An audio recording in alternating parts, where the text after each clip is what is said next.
దేవుని నమ్ముకున్న బిడ్డను. మరి నా జీవితంలో దేవుణ్ణి నేను ఎంతో నమ్మకంగా కలిగి దేవుణ్ణి ప్రార్థిస్తూ నా అవసరతలన్నీ దేవుణ్ణి అడుగుతూ మరి దేవుడు కూడా నాకు ఎంతో సహాయం చేస్తున్నాడు. నా కష్టకాలంలో దేవుడిని నేను మొదటగా ఉంచి మరి దేవుడిని నేను అడిగిన ప్రతిసారి దేవుడు ఎప్పుడు కూడా నా ప్రక్కకు వెళ్ళిపోకుండా దేవుడు నన్ను ఆశీర్వదిస్తూ నా ప్రతి కోరికను తీరుస్తున్నాడు. అలాగే నా జీవితంలో నాకు కారు కొనుక్కోవాలని చాలా ఆశగా ఉండేది. కానీ నేను ఈరోజు మరి షోరూమ్ నుంచి ఇప్పుడే నా కార్ని తీసుకొని వచ్చిన. ఈ విషయము ఎవరికి తెలియదు. మొదటగా నా దేవుడిని నేను ప్రార్థించుకొని నా దేవుడిని నా కారులోకి ఆహ్వానించుకుంటున్నాను. నా భార్యకు కానీ నా బంధుమిత్రులకు ఎవరికి కూడా నేను కానుకున్న విషయాన్ని తెలియదు. మొదటగా నా దేవుడిని నేను ఆహ్వానిస్తున్నాను. రండి యేసయ్య, మీరే నా జీవితంలో మొదటి స్థానమై ఉన్నారు. మీరు తప్ప ఎవరు నా జీవితంలో లేరు. మరి నా జీవితంలో నా మనసులో నా కారులో కూడా మొదటి ప్రాధాన్యత మీరే. మీరు తప్ప ఎవరు లేరు.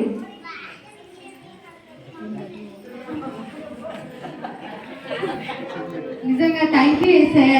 నిజంగా ఈ కారు కొనుక్కోవడం అనేది నా కళ ఉంటున్నది. నిజంగా మీరు నాకు ఇచ్చినందుకు చాలా థ్యాంక్ యూ.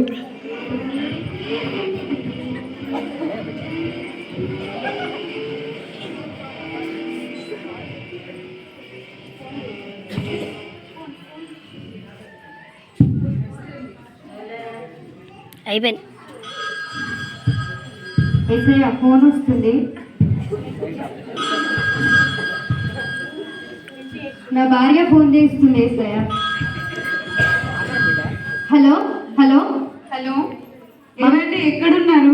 మమత, నీకు తెలియకుండా నేను కారు కొనుక్కున్నా మమత. వావ్, కారు కొన్నారా? అవును మమత, నీకు సర్ప్రైజ్ ఇద్దాం అనుకుంటున్నాను. సరే రండి, ఇంటికి వస్తున్నాను మమత. నీకు ఇష్టమైన కలర్ నేవీ బ్లూ కొనుక్కున్నాను మమత. Wow, navy blue. రండి మనం రెస్టారెంట్కి వెళ్ళుగా. సరే సరే, రెడీ అయ్యి ఉండు, ఇప్పుడే వస్తున్నా. సరే అండి.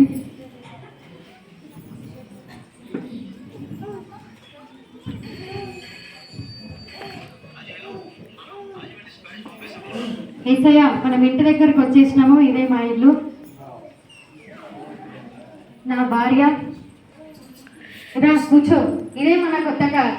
బాగుందా? నీకు ఇష్టమైన కలర్ అని నేవీ బ్లూ తీసుకున్నా. ఏదండి కొంచెం యేసయ్య వెనుకోమంటారు, ముందు కూర్చుంటా. యేసయ్య కొంచెం వెనకకెళ్ళండి. ఎంతైనా నా సగభాగం కాబట్టి కొంచెం కారులోనే ఉండండి, కానీ వెనుకకెళ్ళి కూర్చోండి. కారులోనే ఉండండి యేసయ్య, వెనుకకెళ్ళి కూర్చోండి. నా బంగారం, ఎంత బాగుందో అండి. Thank you. నీకోసం ఇష్టమైన కలర్ తీసుకున్నాం మమత. ఏమండి మీ సార్ ఉన్నారు కదా, మనకి ఎంత హెల్ప్ చేసిన సార్, ఆ సార్ తీసుకెళ్దాం. అయ్యో మమత, వాళ్ళకు కూడా ఫోన్ చేయాలి కదా. Hello Grace sir, praise Lord. అమ్మా చెప్పమ్మా. బాగున్నారా? బాగున్నా అమ్మా. బాగున్నావా నువ్వు? నిజంగా మిమ్మల్ని మా జీవితంలో నేను ఎప్పుడూ మర్చిపోలేను. అవునా అమ్మా, చెప్పమ్మా ఇంకేంటి సంగతులు? సార్ మేము కార్ కొనుక్కున్నాం సార్. ఓ గ్రేట్, కంగ్రాచులేషన్స్ అమ్మా. ఎక్కడున్నారు? ఇక్కడ బయటకు వచ్చానమ్మా. సార్ మేడం ఎక్కడ సార్? బయట ఇక్కడ రెస్టారెంట్ కి కొంచెం దూరం. సార్ మేము కూడా అదే దారిలో వస్తున్నాము, రండి మా కార్లో కూర్చొని వెళ్దాము.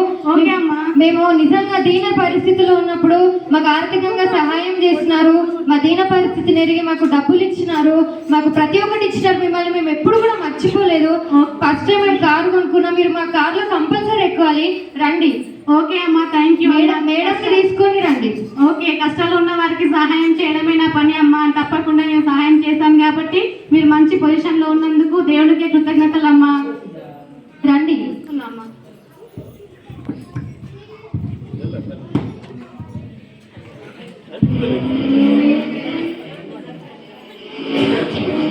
హాయ్ సార్, రండి. ఓకే అమ్మా. బాగున్నారా? రండి సార్, రండి. బయట నిలబడ్డారా? కార్లోకి రండి. అయ్యో, యేసయ్య ఉన్నారు కదా. యేసయ్య 3 సీట్స్ ఉన్నాయి కదా, లాస్ట్ సీట్లో కూర్చోండి. లాస్ట్ సీట్లో కూర్చోండి. కార్లో నుంచి దిగిపోవద్దు యేసయ్య, లాస్ట్ సీట్లో కూర్చోండి. రండి, మీరు లోపలికి రండి. యేసయ్య ఉన్నారు పక్కకి, ముగ్గురు కలిసి కూర్చోండి. ఓకేనా?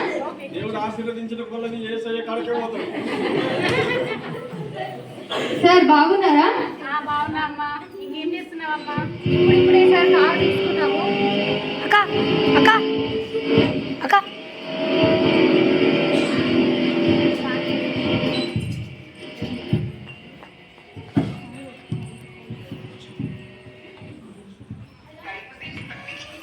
అరే నిజంగా నా ఫ్రెండ్ నేను మర్చిపోయినా, ఒకసారి ఆమె కాల్ చేద్దాం అంతా. మైకి అక్క hello Vishnu. Hello Vishnu. Hello Prem, ఏం చేస్తున్నావు? ఎక్కడ ఉన్నావు? గోవాలో ఉన్నావా, కేరళలో ఉన్నావా, కాశ్మీర్లో ఉన్నావా? ఇక్కడ భాగ్యనగర్లో ఉన్నా. అవునా? ఇంకేంటి సంగతులు మరి? ఏం లేదు, నువ్వే చెప్పాలా. ఖాళీగా ఉన్నావు, పెళ్లి చేసుకున్నావు, జాబ్ చేస్తున్నావు, బిజీ అయిపోయినావు బాగా. అవునవునవును, నా భార్య, నా పిల్లలు, మరి నా ఫ్రెండ్స్తో కూడా మేము బయటకు వెళ్తున్నాం. చెప్పడం మర్చిపోయిన విష్ణు, కొత్త కార్ తీసుకున్నాం. అరే కంగ్రాచులేషన్స్ రా. Thank you. రండి, ఎక్కడున్నావు? ఇక్కడ భాగ్యనగర్ దగ్గర ఉన్నా. ఆహా, తీసుకొని రా. ఒక 2-3 బాటిల్ తీసుకొని ఇక్కడికి రా, వచ్చేసాయి. మేము కార్ తీసుకొని వస్తున్నాం. సరే వస్తున్నా. SI hi Vishnu. మందు బాటి. హాయ్ ప్రేమ్. బాగున్నావా? ఎన్ని రోజులైంది రా నిన్ను చూసి. చాలా రోజులైంది మనం కలిసి. ఇప్పటికే అట్లనే తాగుతున్నావా? అవును రా మా దేవునిలోకి, మా చర్చిలోకి. సరే రా కారెక్కు. అయ్యో, ఏసై ఉన్నారు కదా లోపల. ఏసయ్య కొంచెం దిగి అక్కడ ఉండండి, కార్ బయట. వైష్ణవి ఎక్కుతుంది, మా క్లోజ్ ఫ్రెండ్. కొంచెం కూర్చోండి, ఇప్పుడే వస్తాము. కార్ బయట ఉండండి. మమ్మల్ని వదిలి వెళ్ళొద్దు ఏసయ్య. రండి. హాయ్ విష్ణు.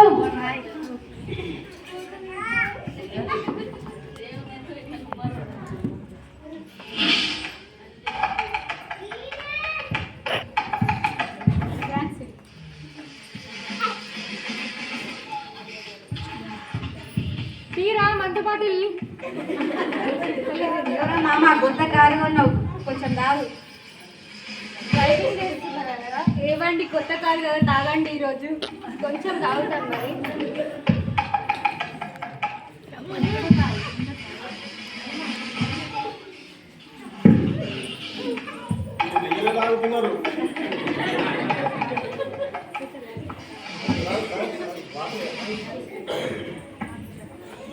అక్క మత్తు మత్తు మత్తు మత్తు మత్తు కొంచెం ఎంజాయ్మెంట్ పెట్టండి కదా, కొంచెం ఎంజాయ్ చేద్దాం. అవునవును చేయాలి.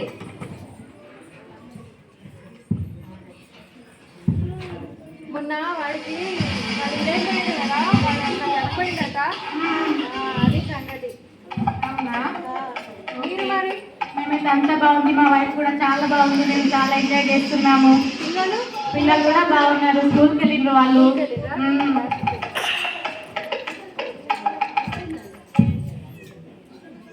అక్క లైఫ్ చాలా బాగుంది కదా.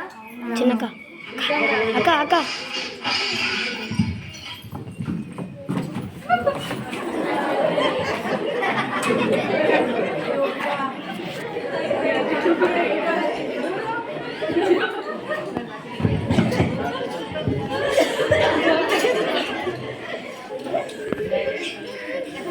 అయ్యో, నిజంగా నేను దేవుని వదిలిపెట్టినా కానీ మా దీన స్థితిని చూసి దేవుడు తిరిగి వచ్చి నన్ను ఆదుకున్నాడు. కానీ నా ప్రక్కకు దేవుడిని నేను ఉంచుకోలేకపోయినా కాబట్టి మరి నా భార్యకు కానీ నన్ను ఆర్థికంగా హెల్ప్ చేసిన వారిని కానీ నా స్నేహితుల్ని కానీ నేను నా పరిస్థితుల్లో నేను ఉంచుకున్నా, నా కాంటాక్ట్లో వాళ్ళు నేను ఉంచుకున్నా కానీ దేవుడితో మాట్లాడలేకపోయినా, దేవునితో సమయం గడవలేకపోయినా. కాబట్టి నా జీవితంలో ఏమైంది, చీకటి శోధన వల్ల నేను జయించలేకపోయినా. కాబట్టి దేవుడు ఏం చేసిండు, దేవుడు నన్ను ఆదుకున్నాడు కానీ మునుపటి స్థితిలో నేను ఉండలేకపోయినా. మన జీవితంలో కూడా మన కష్టం వచ్చినప్పుడు దేవుడిని ఏమంటాం, నువ్వే నా ప్రాధాన్యత, నీవు తప్ప నాకే ఆధారము లేదు, నా భర్త వద్దు, నా పిల్లలు లేరు, ఎవరు లేరు అంటాం కానీ అని దేవుణ్ణి ఆహ్వానించుకుంటాము. ఆ తర్వాత అన్ని పరిస్థితులు బాగున్నప్పుడు, ఆశీర్వాదం వచ్చినప్పుడు, అలాంటివి జరిగినప్పుడు దేవుణ్ణి ఏం చేసుకుంటాము, కొంచెం కొంచెం ప్రాధాన్యత తగ్గిస్తూ ఉంటాము. అట్లాంటి పరిస్థితుల్లో ఏమవుతుంది, ఇట్లాంటి సందర్భం ఏర్పడుతుంది. దేవుణ్ణి కించపరిచే వారిగా మనం ఉండకుండా కష్టంలోను నష్టంలోను దేవునికి మొదటి ప్రాధాన్యత ఇచ్చేవారిగా మనం ఉండాలి. ఈ ఉద్దేశమే ఈ యూత్ స్కిట్ యొక్క సారాంశం.